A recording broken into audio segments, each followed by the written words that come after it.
Hello everyone, मैं doctor Nilima आज इस वीडियो में चर्चा करूंगी किशोरावस्था की आवश्यकताओं की।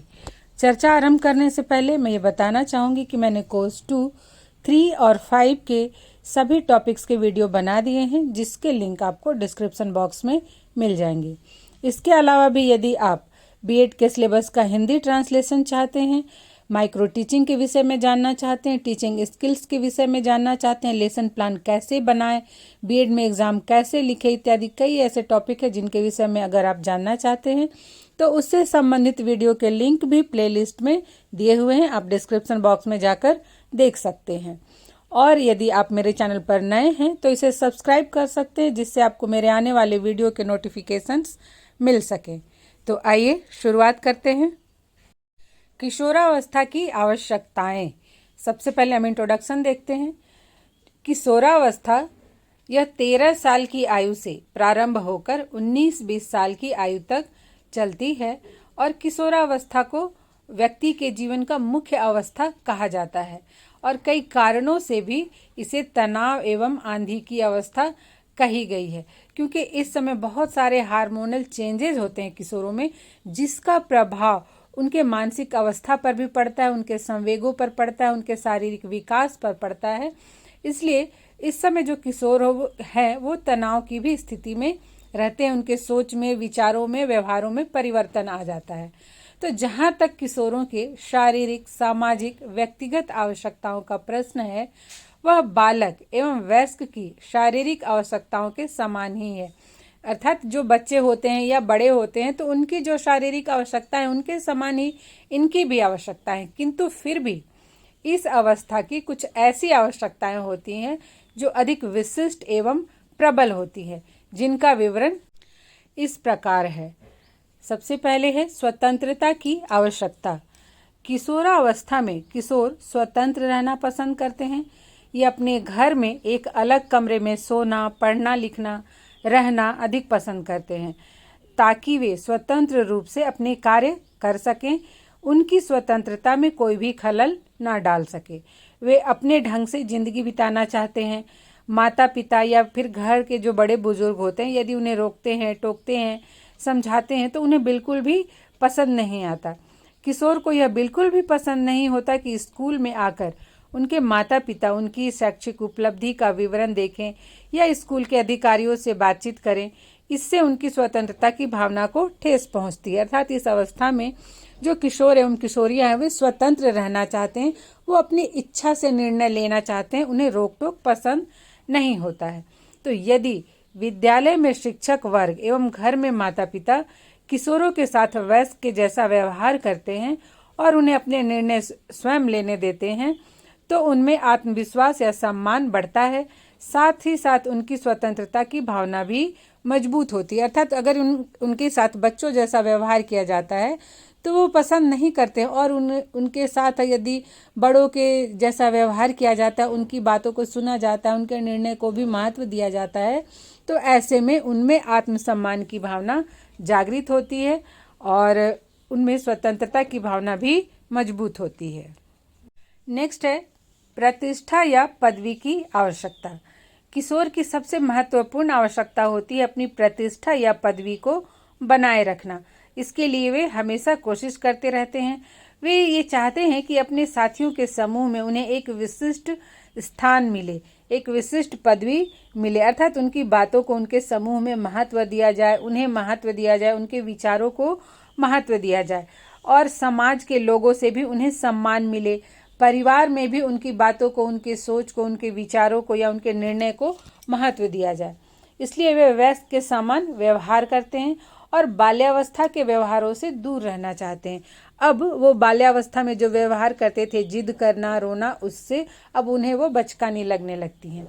तो यदि किशोरों को अपने साथियों के समूह में विशिष्ट प्रतिष्ठा मिलती है, साथ ही साथ कक्षा में भी यदि शिक्षक द्वारा उनकी एक विशेष पहचान बन जाती है या विशेष पहचान मिलती है, तो ऐसे किशोरों में अनुशासनात्मक समस्याएं उत्पन्न नहीं होती हैं और ऐसे किशोर की शैक्षिक उपलब्धि भी बहुत ही अच्छी होती है। नेक्स्ट है जिंदगी के दर्शन को संतुष्ट करने की आवश्यकता।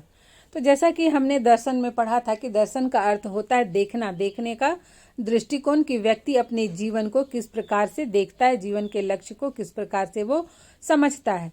और जो प्रत्येक समाज होता है उसका दर्शन अलग होता है, उसका जीवन को देखने का दृष्टिकोण अलग होता है। तो किशोरावस्था में किशोर जो होते हैं वो सत्य, धर्म एवं आदर्श के बारे में तरह तरह के प्रश्नों पर विचार प्रारंभ कर देते हैं। वो अपने आसपास के वातावरण में जो देखते हैं, लोगों के रहने, पूजा पाठ करने, उनके संस्कार, रीति रिवाज, उसके आधार उसको वो देखते हैं और उस पर विचार प्रारंभ कर देते हैं एवं अपने लिए एक स्पष्ट जीवन दर्शन निश्चित करने की आवश्यकता महसूस करते हैं। जैसे कि यदि किसी के घर में बहुत ही ज़्यादा आदर्शवादी दर्शन के लोग हैं तो किशोर उन्हें देखता है और अगर उसे अच्छा लगता है कितना तक अडॉप्ट करना चाहिए आदर्शवादी दर्शन को, तभी अडॉप्ट करता है।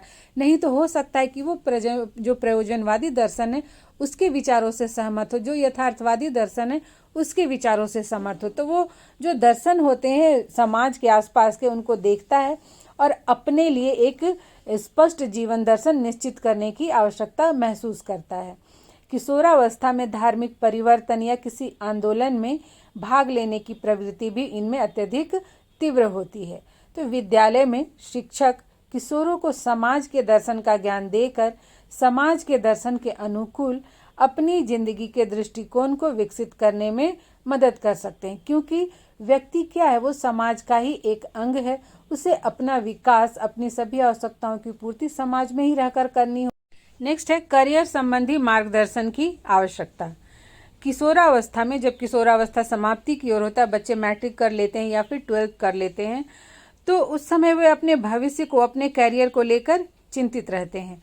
इस समय उन्हें उचित मार्गदर्शन की भी आवश्यकता होती है, जिससे कि वो जो कि मार्गदर्शक हो या टीचर हो, उनकी रुचि को, उनकी इच्छा को, उनकी योग्यताओं को, उसके क्षमताओं को समझकर उनका उचित मार्गदर्शन कर सके, क्योंकि वो अपने लिए, अपने भविष्य का निर्धारण करने में सक्षम नहीं होते हैं। तरह तरह की बात सुनकर, देखकर वो कन्फ्यूजन में रहते हैं।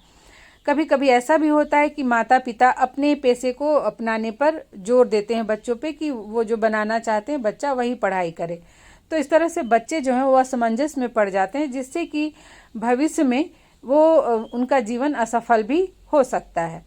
तो इसलिए चाहिए कि विद्यालय के जो शिक्षक हैं वे छात्रों की क्षमता, रुचि, योग्यता को समझकर उनके करियर से संबंधित उचित मार्गदर्शन उन्हें प्रदान करें, और यदि आवश्यकता हो तो उनके अभिभावकों से भी बात करें या फिर अपने विद्यालय में गाइडेंस एंड काउंसलिंग के सेशन भी, जो उसके एक्सपर्ट होते हैं, करा सकते हैं, जिससे कि छात्रों को करियर संबंधी मार्गदर्शन मिल सके।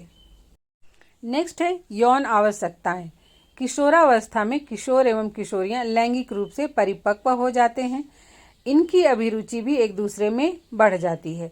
जो ये किशोर एवं किशोरियां हैं एक दूसरे को देखकर आकर्षित होते हैं, एक दूसरे को देखकर प्रभावित करने का भी प्रयास करते हैं। ये यौन संबंधों, विषयों पर छिपकर अपने विपरीत लिंगियों से बात करने में काफ़ी इन्हें आनंद आता है। कुछ तो यौन क्रियाओं में भी संलग्न हो जाते हैं। हम अपने आसपास भी ऐसी समस्याओं को देख सकते हैं। आजकल हमारे समाज में बॉयफ्रेंड गर्लफ्रेंड बनाना एक फैशन सा हो गया है। कई बच्चियां तो जो है वो शादी से पहले ही बहुत छोटी उम्र में प्रेग्नेंट भी हो जाती हैं, जिससे उनकी पढ़ाई लिखाई रुक जाती है। तो ये सब जो समस्याएं हैं, इसका एक ही कारण है कि बच्चों में यौन शिक्षा की आवश्यकता का अभाव। यदि शिक्षक द्वारा विद्यालय में उन्हें यौन शिक्षा दी जाए तो वो अपनी इन समस्याओं से निपट सकते हैं, क्योंकि कभी कभी इन समस्याओं के कारण जो युवक हैं, जो किशोर किशोरियां हैं, ये मानसिक तनाव में भी आ जाते हैं। आए दिन हम आत्महत्या जैसी जो केस होते हैं उसके विषय में भी पढ़ते हैं कि बच्चे तनाव में आकर अपनी बात किसी से नहीं कह पाते और सुसाइड कर लेते हैं। तो इसके लिए आवश्यक है कि विद्यालय में उन्हें उचित यौन शिक्षा दी जाए, उचित व्यवहारों की शिक्षा दी जाए। अब है पैसे की आवश्यकता। किशोरावस्था में किशोरों को पैसे की भी आवश्यकता महसूस होती है, जिससे वे अपने साथियों के साथ स्वतंत्रता पूर्वक घूम फिर सकें।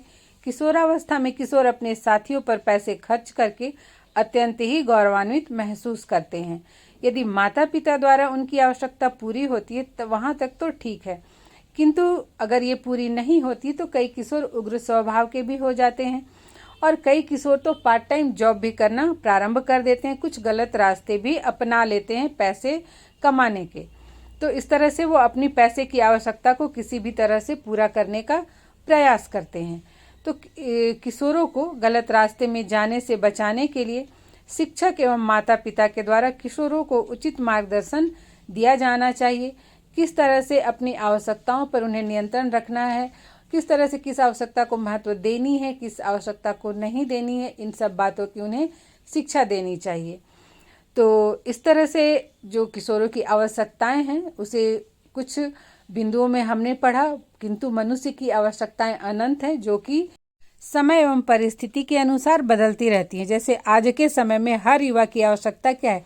फ़ोन की आवश्यकता, फ़ोन में भी एंड्रॉयड फ़ोन की आवश्यकता। तो इस तरह से और भी कई आवश्यकताएं, अच्छे अच्छे वस्त्र की आवश्यकता, लड़कियों को श्रृंगार के सामान है, प्रसाधन है, उनकी आवश्यकता। तो इस तरह से आवश्यकताओं को हम एक सूची में, सीमा में नहीं बांध सकते। मनुष्य की या किशोरों की आवश्यकताएं जो है ये अनंत है, बदलती रहती हैं। हर किशोर की अलग अलग आवश्यकता हो सकती है। ऐसे में शिक्षक एवं माता पिता को चाहिए कि उन्हें उनका मार्गदर्शन करें, उन्हें बताएं कि क्या सही है क्या गलत है, जिससे कि वो अपनी आवश्यकता को पूरा करने के लिए कोई गलत रास्ता ना अपना ले। तो आज यहीं तक, मिलते हैं नेक्स्ट वीडियो में। आशा करती हूँ ये वीडियो आपके लिए हेल्पफुल होगा।